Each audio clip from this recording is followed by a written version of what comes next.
અમિત શાહ હાલ લાઈવ આવી રહ્યા છે, તેમનું સંબોધન સીધા જઈએ ત્યાં। भाइयों बहनों, मोदी जी के नेतृत्व में देश की जनता ने एक संकल्प किया है कि 2047 तक भारत को एक पूर्ण विकसित राष्ट्र बना। जब हम पूर्ण विकसित राष्ट्र कहते हैं तब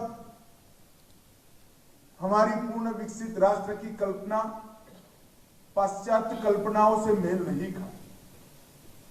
हमारे पूर्ण विकसित राष्ट्र की कल्पना में हर क्षेत्र में विकास, हर क्षेत्र में भारत सर्वप्रथम तो है ही, परंतु इसके साथ हमारे संस्कार, हमारी परंपराएं, हमारी संस्कृति और हमारी भाषाओं को संभालते हुए पूर्ण विकसित राष्ट्र बनना है। और इस संकल्पना को अगर चरितार्थ करना है तो सेवा और सुरक्षा इसके बहुत अहम दो बिंदु हैं। सुरक्षा हर व्यक्ति की, हर व्यक्ति के संपत्ति की, हर व्यक्ति के भविष्य की और हर व्यक्ति के अधिकार की, और सेवा जो हमारा मूल संस्कार है इसको समाहित करना। तो सिविल डिफेंस और होमगार्ड ये दोनों गतिविधियां सुरक्षा और सेवा के साथ जुड़ी हैं।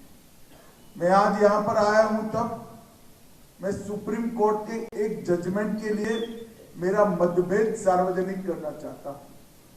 अभी अभी सुप्रीम कोर्ट ने कुछ साल पहले एक जजमेंट दिया जिसमें सिविल डिफेंस और होमगार्ड को उनकी आय के साथ जोड़ने का प्रयास किया।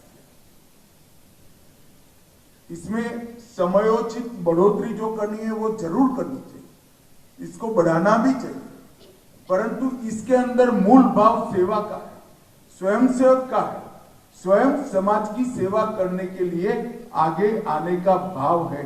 अगर वो भाव को ही हम मार देते हैं किसी जजमेंट से तो ये संगठन मृतप्राय हो जाएगा। ये भी एक सीधी सादी नौकरी नुमा काम होगा। ये जो संगठन है समाज के एक वर्ग को समाज की सुरक्षा और सेवा के साथ जोड़ने का और ये भावना को जागरूक करना ये हम सब की जिम्मेदारी। और विकसित भारत के निर्माण का जो संकल्प श्रीमान नरेंद्र मोदी जी ने लिया है उस संकल्प तभी हम जीवित कर सकते हैं कि सेवा और सुरक्षा ये दोनों आयामों को सिविल डिफेंस और होमगार्ड के माध्यम से हम चरितार्थ करें। आज 2 दिन तक आप लोगों का सम्मेलन चलने वाला है। इसमें 5 सत्र आयोजित किए हैं। इसमें होमगार्ड और सिविल डिफेंस के सुदृढ़ीकरण, क्षमता निर्माण और आपदा प्रबंधन के अनेक बिंदुओं को जोड़कर आज 2 दिन में यहाँ पर चर्चा होने वाली है। ये राज्यों के बीच में संवाद का एक माध्यम भी बनेगा। राज्यों की गुड प्रैक्टिसेस को और कठिनाइयों का एक्सचेंज का भी यहाँ पर काम होगा और इसके माध्यम से कठिनाइयां हल करने का एक हौसला बढ़ेगा और गुड प्रैक्टिसेस को अपने राज्य में रिपीट करने के लिए बड़ी सरलता हो जाएगी। ये चर्चा मैं निश्चित रूप से मानता हूं कि सुफल देने वाली होगी, ये मेरा दृढ़ विश्वास है।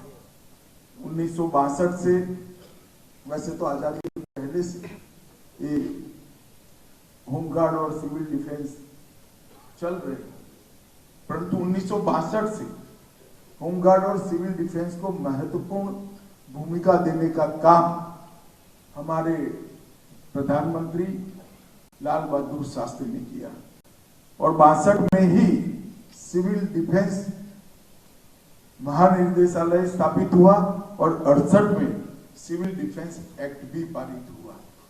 65 और 71 के युद्ध में भी सिविल डिफेंस और होमगार्ड के स्वयंसेवकों का अमूल्य योगदान रहा। 65 के भारत पाक युद्ध के दौरान होमगार्ड और सिविल डिफेंस के संगठनों ने सशस्त्र बलों और स्थानीय प्रशासन के साथ मिलकर महत्वपूर्ण बुनियादी ढांचे की सुरक्षा, नागरिकों का सामान्य प्रशिक्षण और उनको सुरक्षित जगह पर स्थानांतरित करने में बहुत महत्वपूर्ण भूमिका अपनाई।